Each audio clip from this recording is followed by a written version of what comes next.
Hello and welcome to another ATP Geopolitics video with myself, Jonathan MSP. This is a Ukraine war news update news segment, whatever the word is, who knows. It's for the 15th of February 2023.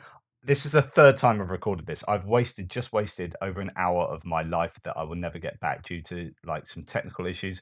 I could cry. I won't cry. I'll start giving you the information. So we'll go to where I usually go to first, which is the losses reported by Ukraine for the Russians for the day before, all the usual caveats, um, propaganda, inaccurate, Russia don't do the same kind of thing, etc., etc. 690 liquidated personnel. That's higher than average, lower than the last sort of week, apart from one day. 4 tanks, 7 APCs, 4 artillery systems, 2 anti-aircraft systems, 6 vehicles or fuel tanks, and 1 piece of special equipment. So that's all fairly average, I guess. At least as far as I understand the trends. Now, talking of the losses in terms of figures, this is a weekly Russian army killed in action rate according to the Ukrainian army. So all the usual caveats still apply to this. The past week was a record 6,180, more than the entire months of April, June, or July. Unfortunately, Putin can and will throw as many bodies as he wants. Russia has 100 million more people than Ukraine. We saw at the very beginning of the war, there's a huge uptick, then it's kind of fell down. Came to a kind of stable state from between June and September. Then it really kicked up, and we've seen this upward tick as the battle has gone into, as the war, sorry, has gone into, I think, an attritional phase. Um, General Staff has said, and again, this is from the General Staff, Russians burn, again, it's trying to build up a picture with all these pieces of the jigsaw. Russians burn dead soldiers' bodies to hide losses. A local crematorium is cremating Russian dead soldiers around the clock in Krasnozorka, a village in occupied Crimea, to hide the losses. Said the General Staff today. That's how up to date I am. A constant line of up to 10 trucks bringing soldiers' dead bodies has been spotted near the crematorium, according to the report. And this kind of data feeds into our evaluation as to whether those statistics are somewhat correct or accurate or whatnot. Trentelenko talks about, again, this is coming from the general staff, but he talks about non-battle casualties. So he says his 30th of January predictions of impending massive Russian non-battle casualties from frostbite have been confirmed. This is from the general staff, the armed forces of Ukraine. And they have said that the lack of winter uniforms in the Russian army led to a significant increase in frostbite cases in healthcare facilities in Horivka, Donetsk region. Up to 30% of all the wounded have such a diagnosis. Wow. So the enemy suffered significant losses, especially in manpower. The invaders focused their main efforts on conducting offensive operations in Kupiansk, Liman, Bakhmut, Avdiivka, and Novopavlivka directions, the report reads. But it also states that, hey, there's possibly a lot of frostbite going on with the Russian troops. Um, Trentelenko said that this 30% of Russian wounded are frostbitten percentage is consistent with the U.S. Army from January to February 1945 casualties in the Ardennes campaign for the First, Third, and Ninth Army counterattacks, and he's sort of bringing to bear statistics from World War II that back up these kind of claims from the general staff. And he talked about this back in January the 30th, and I think I read you this tweet thread. He said those death numbers may only represent 80% of the Russian military deaths to date. So you could have far more deaths, but they're just not reported in the battle numbers. Partisan group is active. So this is Atesh releasing details of another attack on occupiers in Novokhovka on Friday. 2 members of the occupying regime were killed and 2 injured in a car bombing. This kind of feeds into the idea that the Russians have sent 200 Roskvardia, so right police down to Lazerna in the Kherson region, not only to try and suppress this growing partisan sentiment and pro-Ukrainian sentiment, obviously in Kherson being an overtly occupied region, but also apparently there are Russian soldiers, lots of alcohol being consumed, and things are going a bit awry there. So they've sent in these Rosgvardia to try and clean things up. Russia randomly claims it shot down another helicopter and plane today, both near Sloviansk in the Donetsk region. It's possible, but Russian claims over aviation have been more exaggerated than any other category except destroying Bradley machines before they've even arrived. We have got form for the Russians doing this, but we must be careful to say every time that Ukraine report losses that's bona fide, and every time Russia reports losses that's a bit dodge. However, to add to that, previously in the war, I've reported on certain people. I think Oryx, the open source intelligence aggregators of visually confirmed losses, have said that the aircraft and helicopter numbers are the most inflated of these stats here. If it wasn't him, it was someone else, and did an analysis that these are inflated stats. However, more recently, I think they've been aligning with visual evidence for that, and that's happened over the last week. But Russia do have the form for basically think of Makivka, right? 600 casualties, pretty much were lost then in these huge HIMARS strikes on accumulated troops.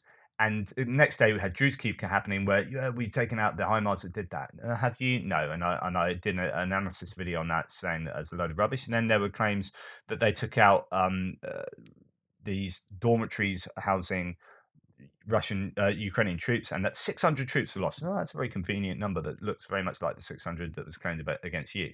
So it's this tit for tat claiming, and in fact, that video, those claims were found to be completely erroneous as well. So they have form for making tit for tat claims that are erroneous. So it could well be that this is the case, or they could well have taken down these aircraft. The first confirmed losses are very recently adopted jamming station from Russian Palantin electronic warfare system destroyed by highly accurate artillery fire. This is significant. Go and watch a Perun video on drones and how important drone warfare is to this war and to all wars going forward. There is that kind of implication. But these kind of jamming systems are super important and becoming ever more important. They are starting to get a handle on their jamming compared to how difficult they found it at the beginning of the war, and these kind of targets will be high value targets, and to have that taken out is a big loss for the Russian uh, capability there. Russian Su-24 jet, that, and I should have talked about this earlier when I was talking about the planes. This is a Wagner PMC. Now they had admitted that one jet was shot down yesterday. I don't know if this is the same one where it's actually returned to base, but it's been taken out by a manpads. I think all these kind of bullet holes aren't bullet holes. They're more likely fragments from the manpad missile that has left holes all over it.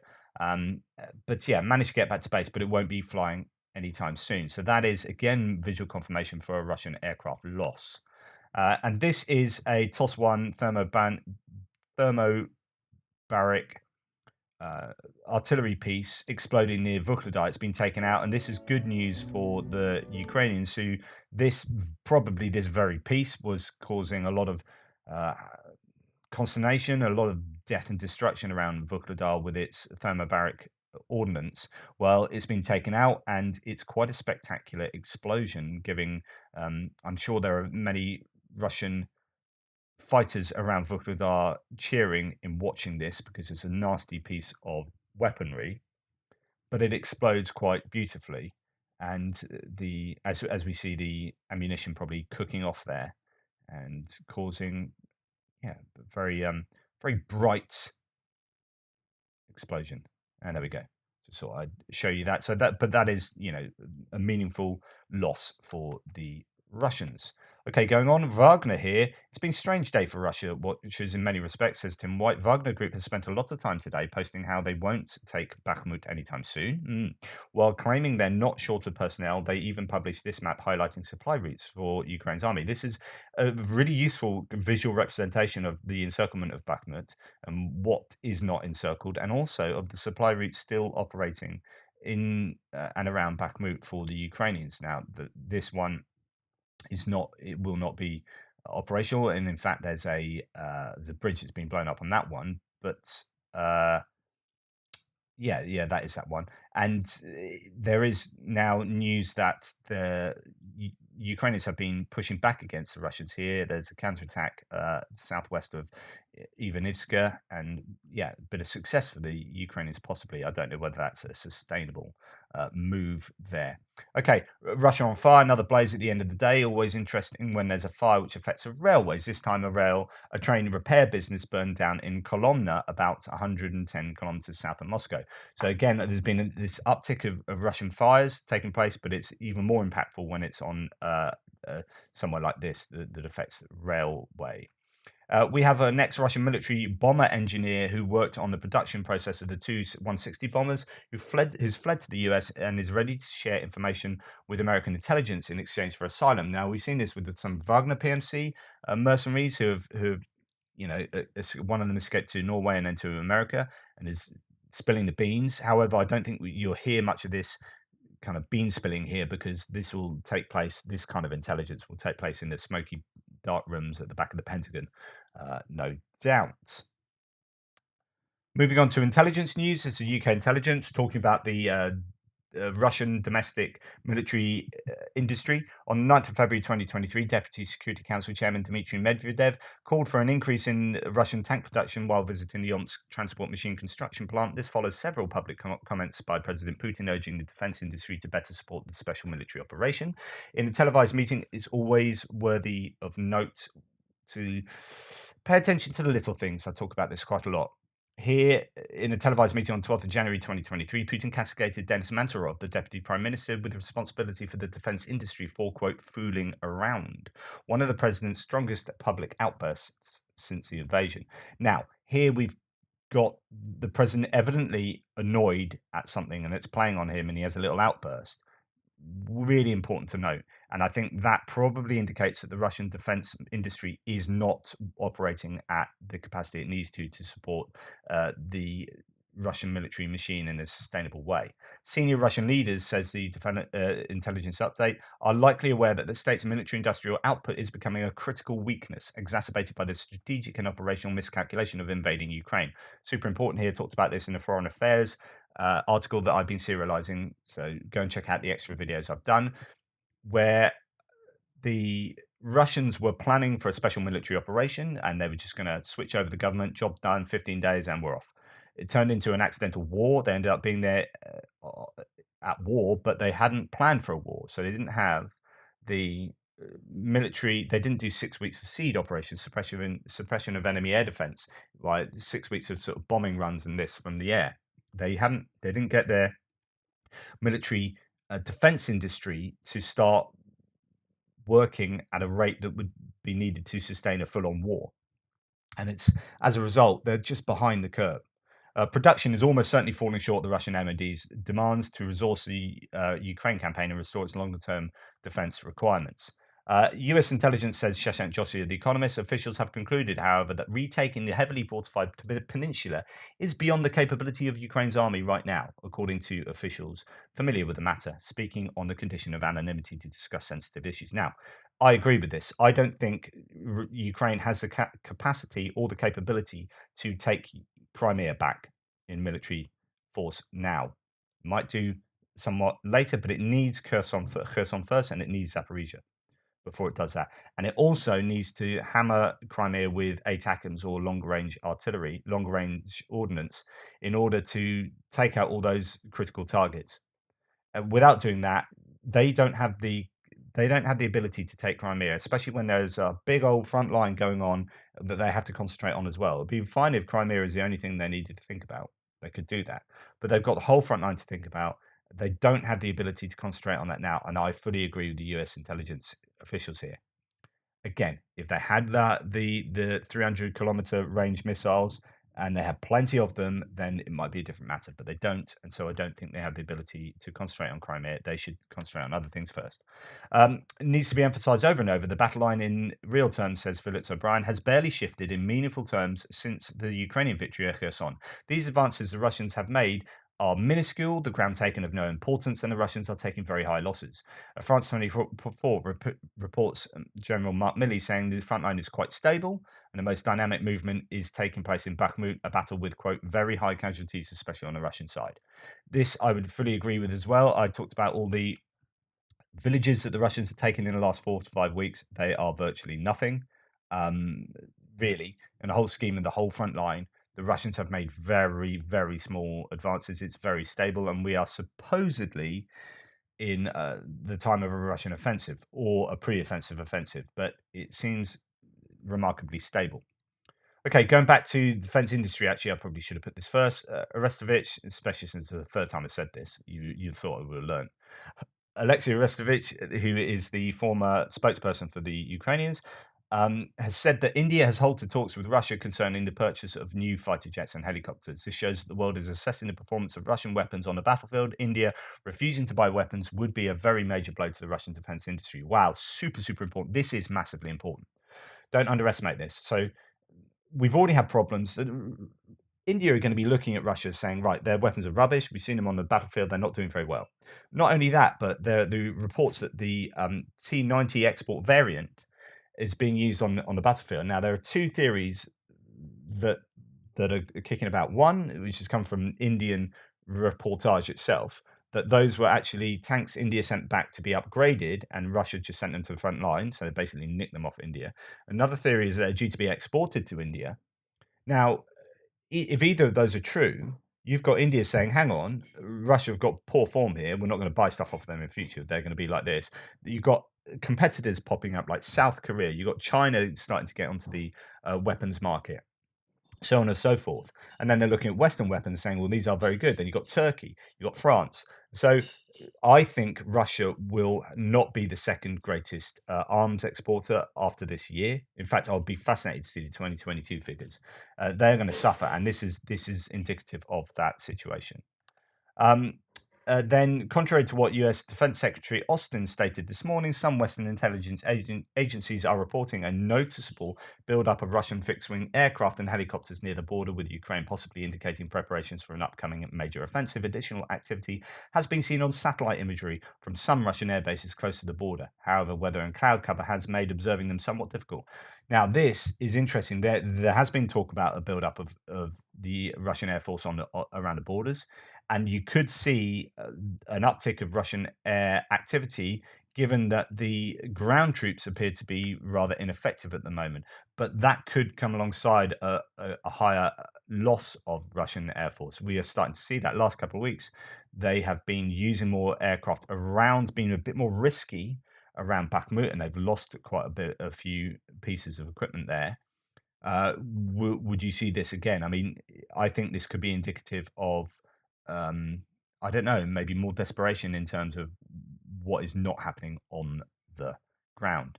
And then UK Defence Secretary Ben Wallace has said that 97% of the Russian army is now estimated to be in Ukraine. You must be basing this on UK intelligence.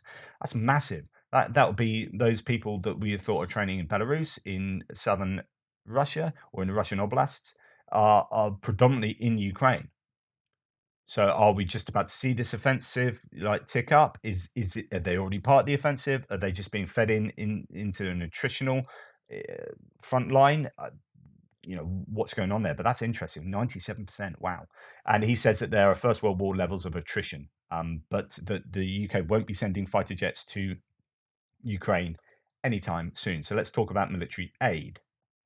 So here we have the Germany to restart production of ammunition of Gepard guns. Germany will renew the manufacture of ammunition for Gepard self-propelled anti-aircraft guns, says their defense minister Boris Pistorius, who seems to be doing a pretty good job. Now, this is interesting because, say what you like about the moral aspect of Switzerland's neutrality laws and positioning, their arms export industry must be kicking themselves. I mean, they must be pretty annoyed just from an economic point of view, which is they've got the chance of being a sole provider of this ammunition.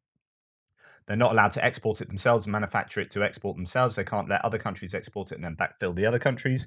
They they and as a result, Germany have said, okay, well, we'll manufacture it ourselves, and so that competitive advantage is gone. In fact, no one's going to be those Swiss arms companies aren't going to make their money. So if you're talking about the economics of this, it's but of course, like explained before, how I can't understand Swiss neutrality in light of an arms export industry. I can understand Swiss neutrality in and of itself. Absolutely no problem with that. Makes loads of sense, morally speaking, etc., etc. But although there are some interesting debates to be had, about whether you just sit back and watch other people get beaten up and go, "Nah, I'm neutral. I'm just neutral."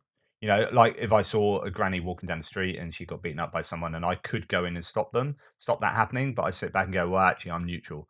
I don't get involved in fights, so I'll let her get beaten up."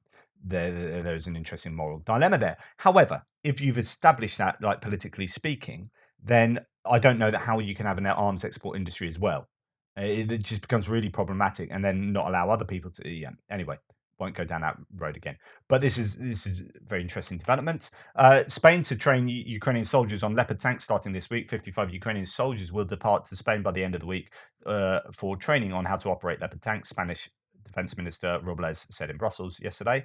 Now, this is interesting because there've been some walking back of Leopard 2 donations. So, De Welt is reporting that the Netherlands and Denmark will not now supply Leopard 2 tanks to Ukraine, and both Netherlands and Denmark have instead committed financial resources to refurbishing 100 Leopard 1 tanks from German warehouses. Rheinmetall and I think another company have a bunch of these. They're going to be upgraded and sent to uh, or, or or if not upgraded, then made operational and sent to Ukraine. Now, yeah, on the flip side, it's official. Norway will donate 8 Leopard 2s and up to 4 support variants, engineering, bridge layer recovery to Ukraine, and allocate 250 million Norwegian kroner for spare parts and ammunition. However, the Ramstein contact group, which is meeting yesterday and today, will today be discussing the issue of supplying tanks because there have been a bunch of rejections in the last few days, and it's now expected that only one tank battalion will be equipped with Leopard 2 tanks. So all this like talk about Leopard 2s and everyone's saying, yeah, we'll give some, we'll give some, we'll give some. And then people, as the weeks go on, say, actually, no, no, we won't. We'll do something else or we won't provide them at all. Is a real shame. On the other hand, the in Bremerhaven in Germany, there is this shipload of 280 pieces of equipment, certainly Bradleys and certainly MRAPs, mine resistant ambush protection vehicles, like glorified APCs, basically, uh, are there, and fuel tanks and all sorts. Apparently strikers as well, but I don't think there's images of them. And here, the black ones are the MRAPs, the beige ones, the khaki ones are Bradleys, I believe. And there you go. And then other vehicles as well. Oh no, it looks like those aren't Bradleys there. They look like they're all MRAPs. They're just different coloured variants of the same one, maybe. But anyway, point being that's good news because actually Bradleys could be an offensive game changer. Like that many used well could be really useful for the Ukrainians for their offensives. In addition to the 60 Bradleys, around 280, I don't know, I think 60 might be in the 280 additional different types of armored vehicles was seen. Um, Parts and additional platforms for Ukraine's MiG planes could come from 21 MiG 29 fighters that the US bought from Moldova in 1997 to prevent them from falling into the hands of Yemen and Iran. And now Slovakia expresses readiness to transfer their own MiGs to Ukraine. Now, these are older planes, but the Ukraine knows how to use them and is using them, so this is really useful. I didn't know about this. The Slovakian ones have been touted as being able to be given since the beginning of the war, and I actually thought they had finally agreed to do that. Now it's expressing readiness, so maybe that they will come. Keep an eye out for that. So Greece is transferring 20 BMP-1s. These are infantry fighting vehicles, very early variants, old school Soviet ones, to Ukraine. You might think, well done, Greece. It's actually part of 40 they've agreed to give. Well done, Greece. Actually, it's part of the Ringtausch, which is the German backfilling. So actually, this is really Germany giving them to Ukraine. Germany giving Greece Marders, and Greece are giving Ukraine these older vehicles. It'd be nicer if Germany just gave the Marders to Ukraine, I guess. This is Greece is actually, I think, being a little bit difficult with this. Like they are, I don't know if they're behind. Someone might set me right, but I think they're sort of they should already be there. They're promised 40. I think they're waiting for the Marders to get there, and even then, being a bit slow about it. Greece are kind of a little bit worried about Turkey, and this is interesting because there's a NATO dynamic going on there. But there's this issue between Greece and Turkey that's been historically ongoing. You've got Cyprus, which is kind of split in two, etc., etc., etc. It's just a whole other conversation. But so Greece have been reticent to give Ukraine a whole bunch of stuff that they could do from the Soviet era um, stuff because they're worried about leaving themselves vulnerable to Turkey. And that includes things like S300 surface to air missile systems. Anyway, there you go. Third time lucky. Hopefully this works. Goodness me. And I've got to do frontline update. And then start work. Today's going to be tough. Thank you for all your support. Please like, subscribe, and share. Any ways that you can support the channel are in the description below. It's really important. It allows me to continue doing this. Thank you, and I'll speak to you later.